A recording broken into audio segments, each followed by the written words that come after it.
नमस्कार, हम आर के यादव आपके अपने YouTube channel expert knowledge R K में आपका हार्दिक स्वागत करता हूं। आजकल सीरीज चल रही है रेलवे ग्रुप डी की वैकेंसी की बाबत जितनी भी नॉलेज है सभी की। ऑलरेडी पेमेंट कितना मिलता है वीडियो आ चुका है, सिलेबस क्या है वीडियो आ चुका है, कितना एप्लीकेशन फीस लगेगा, कहाँ रिफंड आएगा, कैसे रिफंड आएगा, ये सब वीडियो बन चुके हैं और वीडियो बन भी रहे हैं।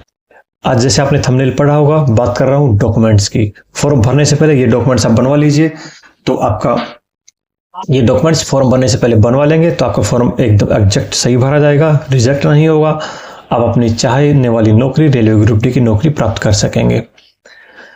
जैसे सबसे पहले बात करता हूँ आधार कार्ड की। आप आधार कार्ड जरूर चेक कर लीजिएगा, उसमें आपका नाम, फादर्स नेम, आपका सरनेम और आपकी डेट ऑफ बर्थ सेम वही होना चाहिए जो आपके 10th की मार्कशीट और बोर्ड सर्टिफिकेट में है।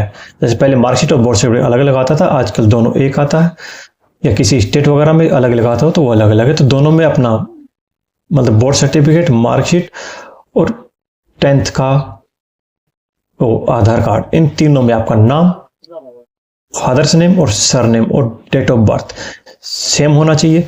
यदि आपके आधार कार्ड में बहुत पहले जिन्होंने आधार कार्ड बनवाया था उसमें सिर्फ और सिर्फ डेट ऑफ ईयर लिखी हुआ है, जो आप पैदा हुए थे वो सिर्फ ईयर लिखी हुई है, उसमें डेट, मंथ और ईयर तीनों होना चाहिए। आप उसको अपडेट करवा के रख लीजिएगा, लास्ट वक्त पे आप अपडेट करवाइएगा, इश्यू हो सकता है।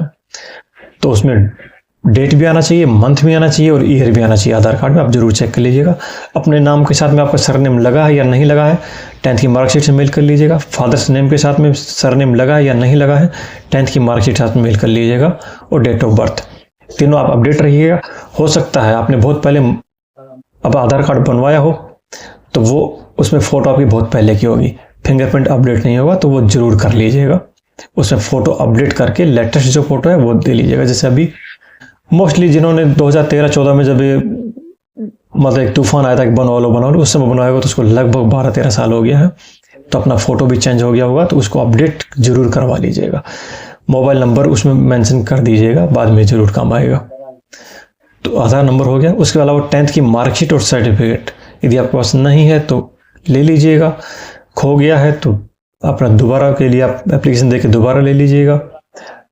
12th की मार्कशीट है, ग्रेजुएशन की मार्कशीट, आप एक ने बोला कि भाई 10th की मार्कशीट ही चाहिए हमें, बाद की नहीं चाहिए। नहीं, बाद में आपको मेंशन करना है, फॉर्म में आपके पास आएगा ऑप्शन।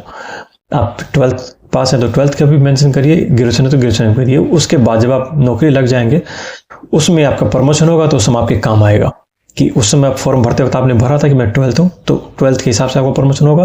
यदि आप ग्रेजुएशन होगा तो आपको ग्रेजुएशन वाला प्रमोशन का एग्जाम दे पाएंगे।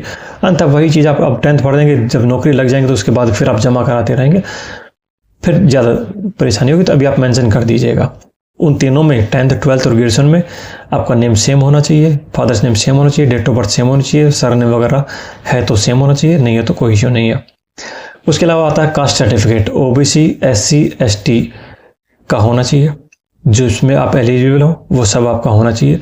हाँ, एक बात ध्यान से सुनना, कास्ट सर्टिफिकेट हमेशा सेंटर का होना चाहिए, मतलब भारत सरकार का जो प्रारूप है उसमें बना हुआ होना चाहिए। मतलब सीधे शब्दों में कहें तो आपकी जो कास्ट है ये केंद्र में भी भारत सरकार के तहत का आने वाली कास्ट में भी आपका ओबीसी में आता है, एससी एसटी में आता है, तो वही चलेगा क्योंकि सेंटर की भर्ती है। तो सेंटर में जो कास्ट जिस कैटेगरी में आती है वही चलेगा।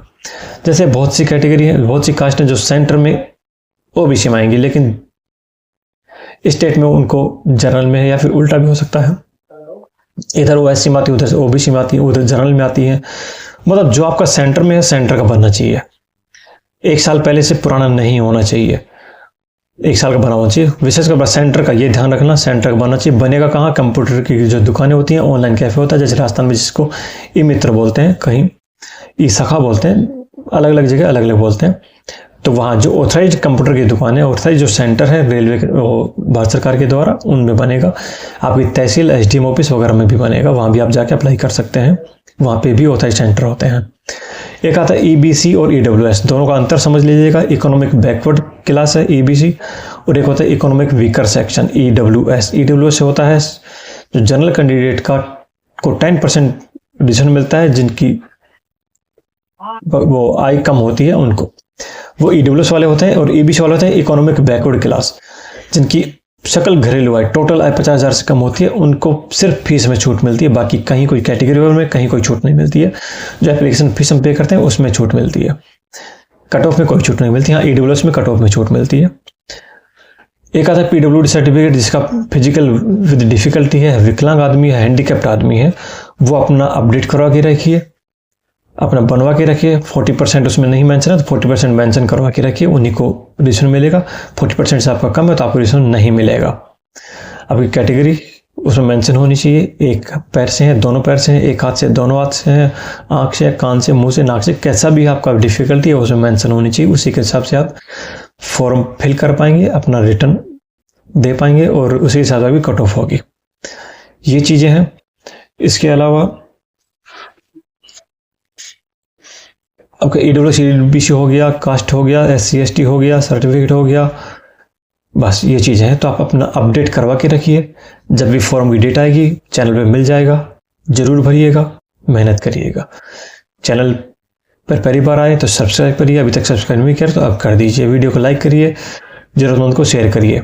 अपडेट बने रहने के लिए बेल नोटिफिकेशन ऑन करके रखिएगा, जब भी वीडियो आती है आपको तुरंत मिलेगी। जय हिंद, जय भारत।